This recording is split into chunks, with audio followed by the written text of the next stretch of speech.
Hello दोस्तों, आज इस वीडियो में हम जानेंगे how good you are as a boss. आपका काम करने का तरीका कैसा है। मैं हूं विजय और आप देख रहे हैं एस्ट्रो विजय चैनल। अगर चैनल को अब तक सब्सक्राइब नहीं किया है तो प्लीज सब्सक्राइब द चैनल और वीडियो को लाइक और शेयर करना मत भूलना। जब भी हम प्रोफेशन की बात करते हैं या काम करने के तरीके की बात करते हैं तो हमारे कुंडली का 10th हाउस बहुत ज्यादा इंपॉर्टेंट हो जाता है। आपकी कुंडली कोई भी लग्न की हो, आपकी राशि कोई भी हो, लेकिन आपकी कुंडली का 10th हाउस और उसमें बैठे हुए प्लैनेट इन्फ्लुएंस करते हैं कि आपका काम करने का तरीका कैसा होगा, आपकी काम की तरफ की सोच कैसी होगी। तो देखते हैं कि जब 9 प्लैनेट्स हमारे 10th हाउस में बैठते हैं तभी वो कैसे इन्फ्लुएंस करते हैं हमारे स्टाइल ऑफ वर्किंग को। तो पहले हम सन को अपने 10th हाउस में बिठाते हैं और सन के 10th हाउस में बैठने की वजह से हमारे काम करने का तरीका कैसे हो सकता है। तो सन अगर आपके 10th हाउस में बैठा है तो आप एक बॉर्न लीडर हो, आपको लोगों को लीड करना बहुत पसंद होता है और सन को किंग का दर्जा दिया हुआ है, तो आपका काम करने का तरीका भी किंग के जैसा होता है। आपको पता होता है लोगों से कैसे काम कराना चाहिए और वैसे ही आप रिस्पॉन्सिबल भी होते हो। अगर आपके सबऑर्डिनेट्स या आपके साथ काम करने वालों से कोई भी गलती हो जाती है तो आप कभी भी ब्लेम करना पसंद नहीं करते, आप उस पूरी चीज की रिस्पॉन्सिबिलिटी लेना जानते हो। इसी वजह से लोग आपको रिस्पेक्ट भी करते हैं और आपके जैसा एक लीडर बनना चाहते हैं। सन के 10th हाउस में बैठने की वजह से आप सेकंड फिडल नहीं प्ले कर पाते, आपको किसी के ऑर्डर्स लेना पसंद नहीं होता है। इसीलिए करियर के स्टार्टिंग में जब आपके पास वो पोजीशन या अथॉरिटी नहीं है, जब आप डिसीजंस ले सकते हो, तब आपका करियर थोड़ा स्ट्रगल कर सकता है। मगर जैसे ही एक्सपीरियंस के बाद आपके पास वो अपॉर्चुनिटी, वो अथॉरिटी आ जाती है, तब आप बहुत ज्यादा शाइन करते हो। सन 10th हाउस में होने की वजह से आप गवर्नमेंट सर्वेंट बन सकते हो। आईपीएस, आईएएस ऐसे गवर्नमेंट रिलेटेड पोजीशंस में आप ज्यादा अच्छा काम कर सकते हो। गवर्नमेंट बॉडीज के साथ एसोसिएशन में कोई काम कर सकते हो। पॉलिटिक्स आपके लिए अच्छा हो सकता है या फिर कोई भी एनर्जी डोमिनेंट फील्ड में आप बहुत ज्यादा अच्छा कर सकते हो। तो सन 10th हाउस में बैठ के आपको बॉसों का बॉस बनने का अपॉर्चुनिटी देता है। अब हम बिठाते हैं मार्स को 10th हाउस में। 10th हाउस में जब मार्स का प्लेसमेंट होता है तब भी आप लीडर होते हो। सन भी एक लीडर है, लेकिन सन के साथ काम करने में लोगों को डर नहीं लगता है, एक रिस्पेक्ट होता है। मार्स 10th हाउस में वाले के साथ अगर काम करना है तो थोड़ा सा उसके सबऑर्डिनेट्स या उसके साथ काम करने वाले को डर लगता है, क्योंकि ये लोग हमेशा डेडलाइन पे काम करते हैं।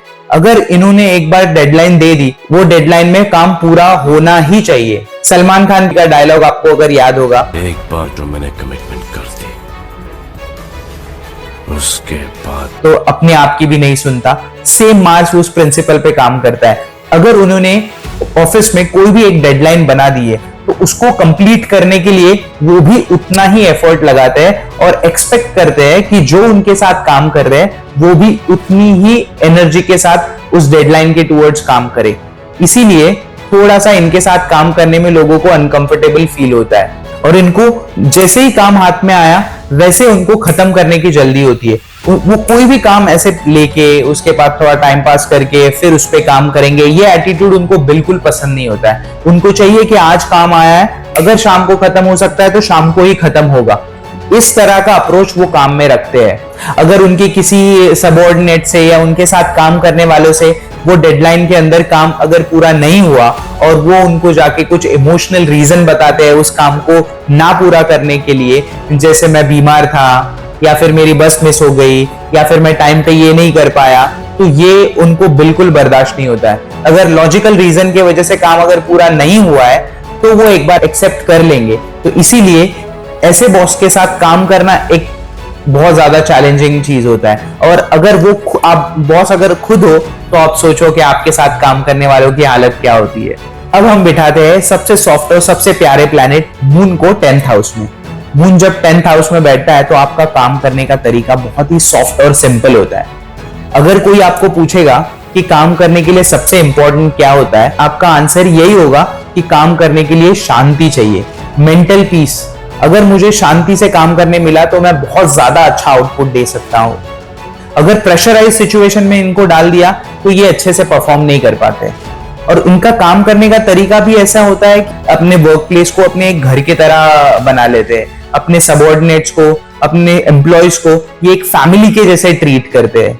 उनको हर एक एम्प्लॉय के बारे में, उनकी पर्सनल लाइफ के बारे में भी पता होता है। ये अपने एम्प्लॉयज के हैप्पीनेस के बारे में बहुत ज्यादा सोचते हैं। कोई भी रैशनल डिसीजन लेने के पहले ये अपने एम्प्लॉयज से बात करना पसंद करते हैं और इनको कभी भी लीड करना है, मुझे ये पूरी कंपनी अपने इसमें लेनी है या फिर मुझे ऊपर जाना है, ऐसा इनका अप्रोच नहीं होता।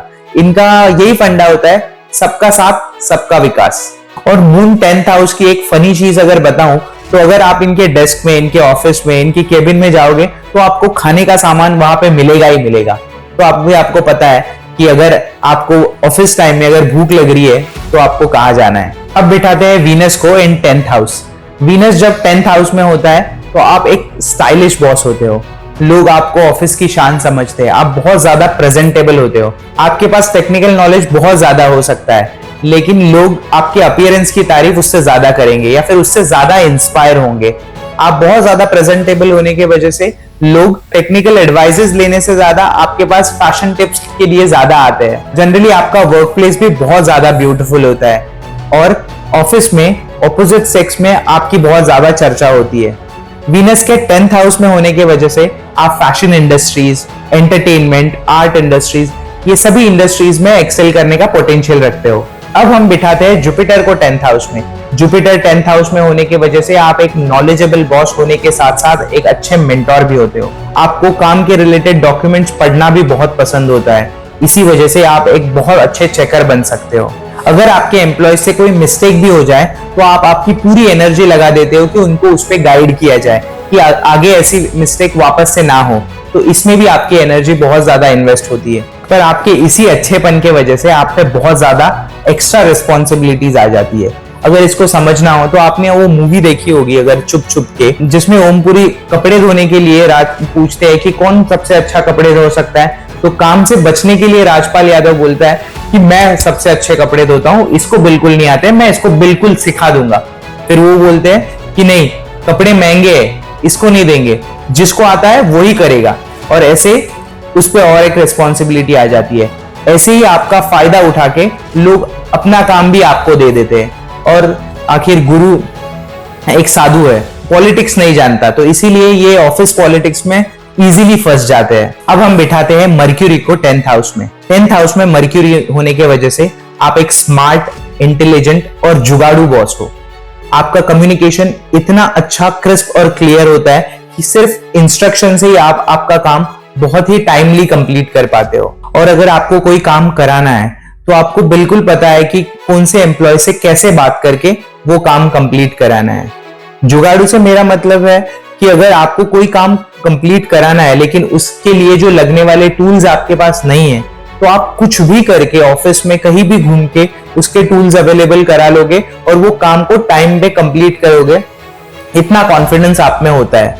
आपको ऑफिस में गॉसिप करना भी बहुत ज्यादा पसंद है, क्योंकि गॉसिप को ये एक सोर्स ऑफ इंफॉर्मेशन की तरह लेते हैं कि जितना ज्यादा गॉसिप करेंगे उतना ज्यादा लोगों के बारे में, आजू बाजू में जो चीजें हो रही है उनके बारे में इनको ज्यादा इंफॉर्मेशन मिलेगी और वो अपने आप को अपग्रेड कर पाएंगे। ये अप्रोच इनका हमेशा रहता है।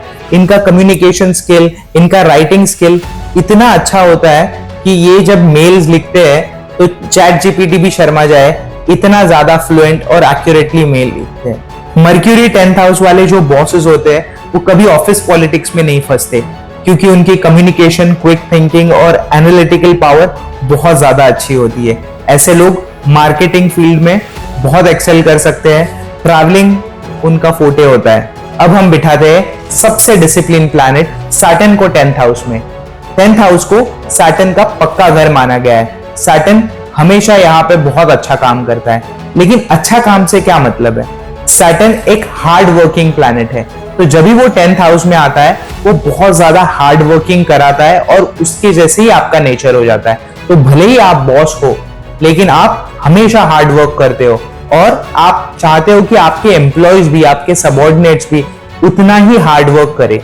आपको वर्किंग टाइम में बिल्कुल टाइम पास पसंद नहीं है।